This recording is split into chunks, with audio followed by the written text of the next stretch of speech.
real quick. I thought I'd show you guys. I just got back from my 3-day trip and I'm back to overfeeding just like the old days.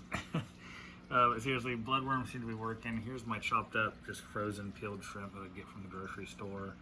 I dropped that in first to try to feed these guys. You can see the bass got a nice chunk, the sunfish got them. And I'm gonna try to capture them. They seem really lively. I mean, there's 3 days since they've eaten, so I'm getting a pretty good activity. It's as voracious as I think they're capable of being, but you can kind of see them. They're slurping up them frozen bloodworms. This is way too many. Like, I know this alarms you guys, but you don't understand. I mean, this is like we've got a 9-incher, probably a 7.5-incher, and we've got a 4-incher here. They will slurp up quite a bit of bloodworms. I'm really not concerned. If they don't clean them up, then Moby Dick, my bullhead catfish that's hiding in the logs, he'll come clean it up. Or the several Mad Tom catfish that I have will. I've got a couple crawdads that might come out at night. I hardly ever see them, but I'm just really, overfeeding is not a big concern. I'm about to do a water change anyways, because I'm doing it about weekly, just because of it's got a new tank and I'm pretty heavily stocked. So still figuring out what's a good kind of water changing routine and whatnot. But that's enough talk. I'm gonna just see here. No more commentary. Let's just see what these little dudes can do. If I can get some nice feeding shots here. Maybe I'll put some music over it or something.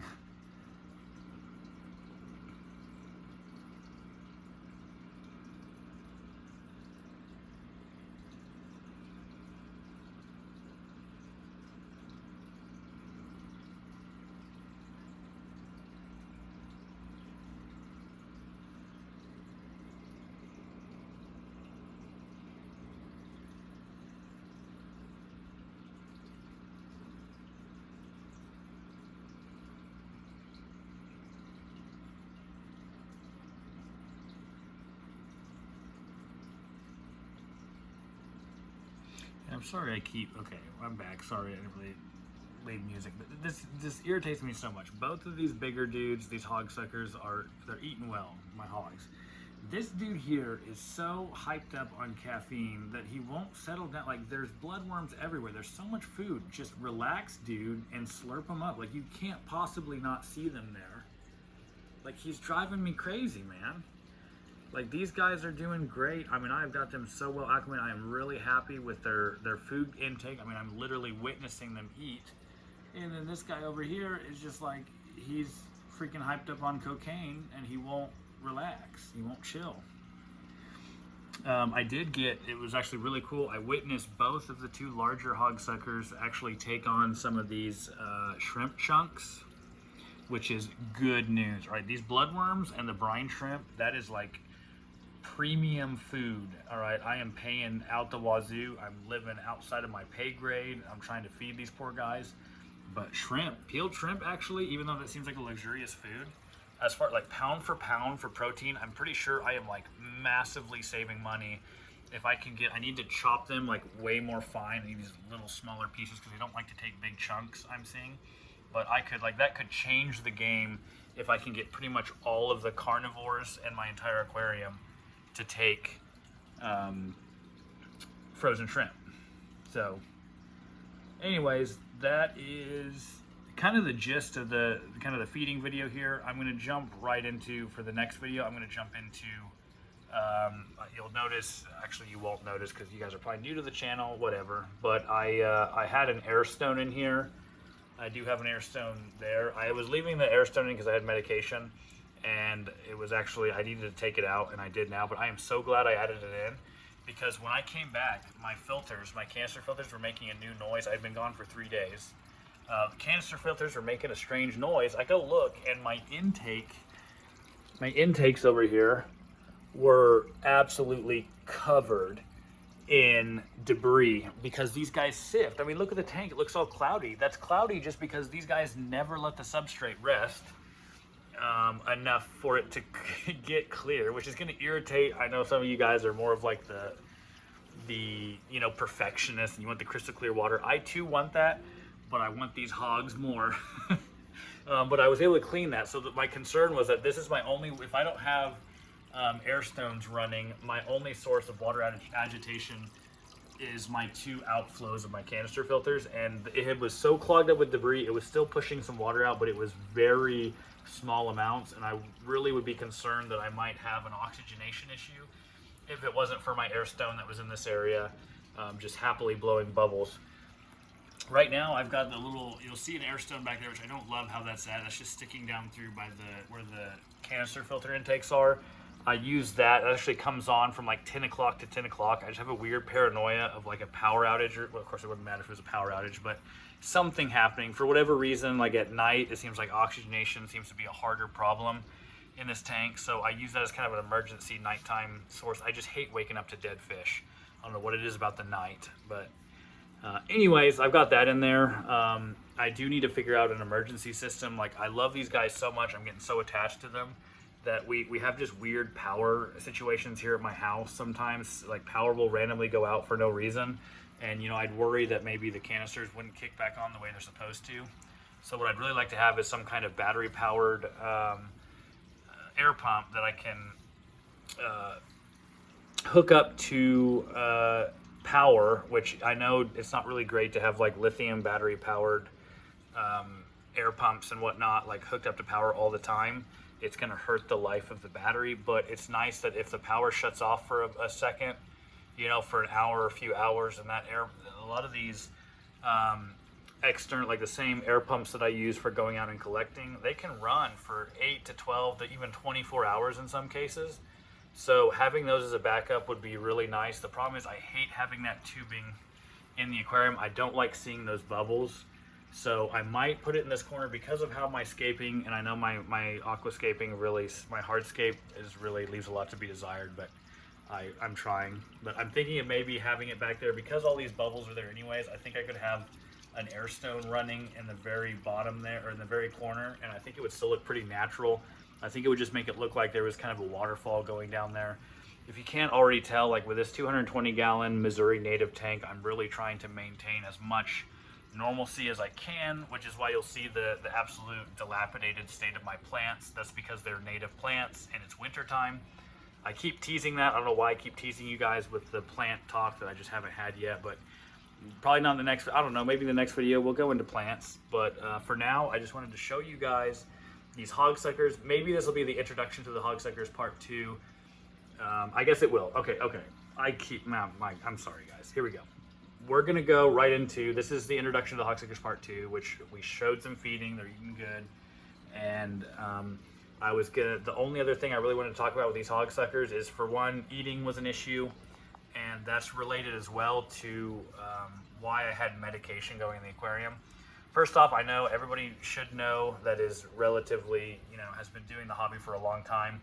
You should quarantine your fish. If you're gonna medicate them, you should medicate them when they are first introduced. You put them in your quarantine tank for like a month, usually minimum. And then you medicate them in a smaller volume. It saves you money because if you have, like, say you have a 30 or a 40 gallon quarantine tank, you can, that's an easier volume. Medication is usually dosed per gallon. So having a smaller volume is going to be a lot better. It's going to be a lot cheaper on your wallet to treat your fish. It also, when you treat them in quarantine, you know, I go out and I collect one night, which I'll show you guys a video here pretty soon, even in the winter time. I'm going to show you how I go out and collect in the winter. It's actually my preferred way to go collect fish. But once I collect them, I should move them immediately into my quarantine tank, and then I should do any treatments that I feel like they need, because, you know, if they have parasites, you know, whatever. I'm not good at medication. I need to look into it more. People on like the NANFA forum are way more experienced at that than I am. But I had been treating them with, see if we can see this, Praziquira. It's just a Praziquantel or Quantel. I don't know how to freaking say it. I don't know that it says it anywhere. But Praziquantel. Yeah, there it is. Liquid, pure Praziquantel. They say it's pure. I mean, it's kind of, I think it suspends pretty well in whatever liquid they have it in. I don't know if that's an alcohol or what they keep it in to keep, because the powder form can be kind of hard to disperse in the tank. But I did 3 treatments of that in my normal tank. The reason I treated it in my main tank is because I hadn't really treated a lot of these fish. I had been very undisciplined in the way I'd introduced them to the tank. So I just wanted to treat the whole thing. And that stuff was for the whole, it was for treating ponds. It would treat up to like 2,500 gallons. So I knew I had enough to do several doses to my 220 gallon tank.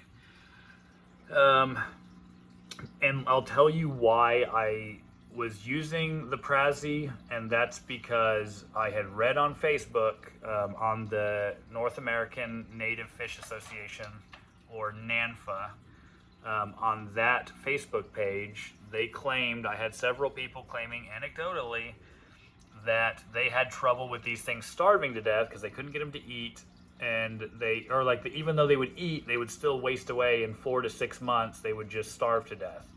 And they said, I would feed them and feed them and feed them, but they would still die.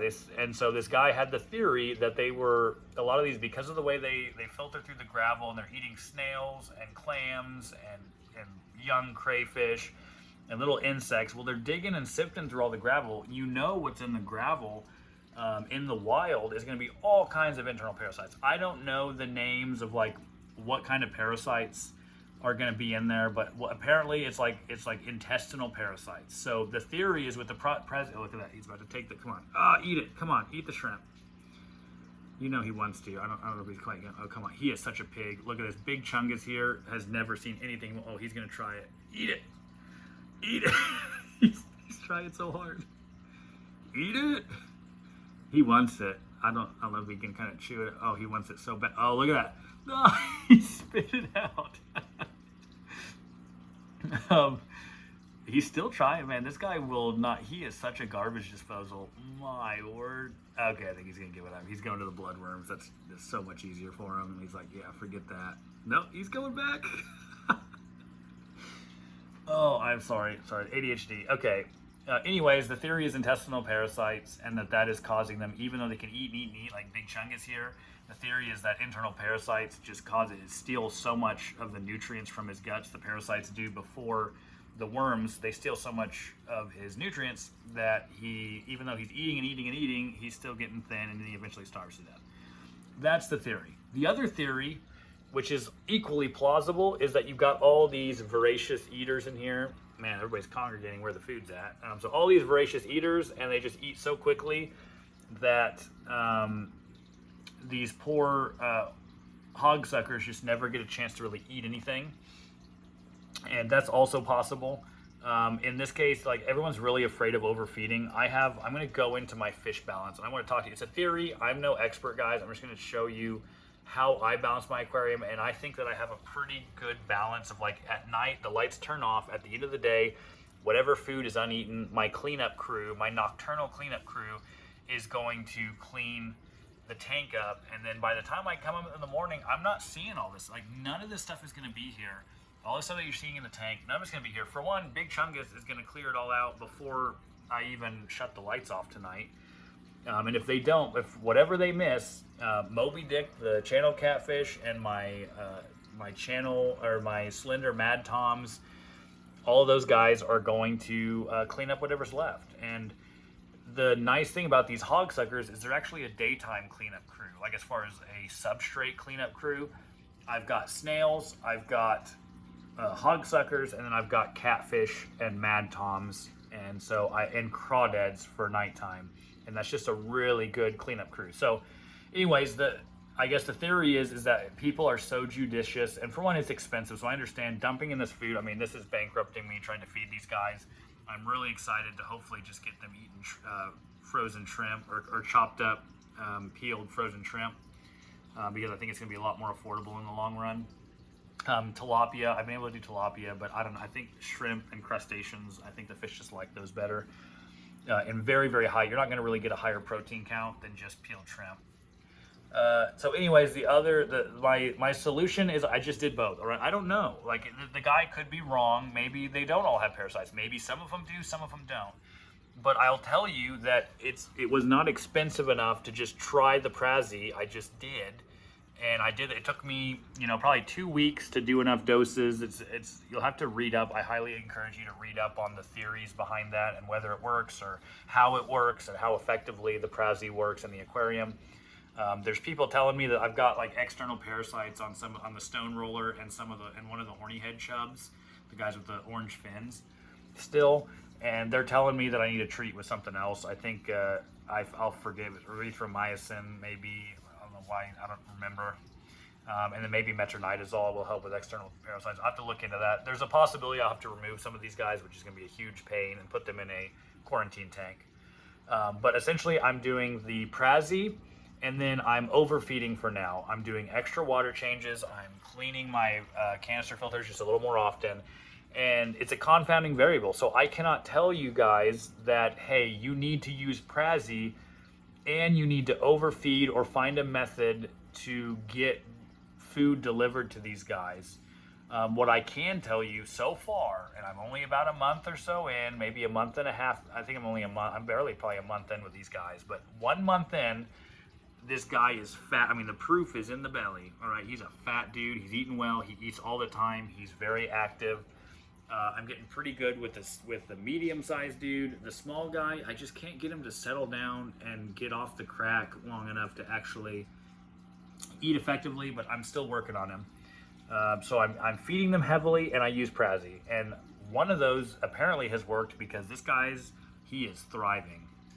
And also, I mean, water quality, increasing my water changes as a function of being concerned about like overfeeding the tank, so I'm doing more water changes, is also probably helping, because I said in an earlier video, these guys are kind of sensitive to poor water quality. They're going to die before probably any other fish do in the event of low oxygen or an ammonia spike because of a dead fish, etc., etc. So anyways, this is already way longer than I wanted to be. I'm so sorry, guys. I hope you enjoyed. I mean, we kind of had a little moment there where we were watching these fish eat. Like, that's, you don't always have to be talking. I'm a real talker, but like just watching these fish eat.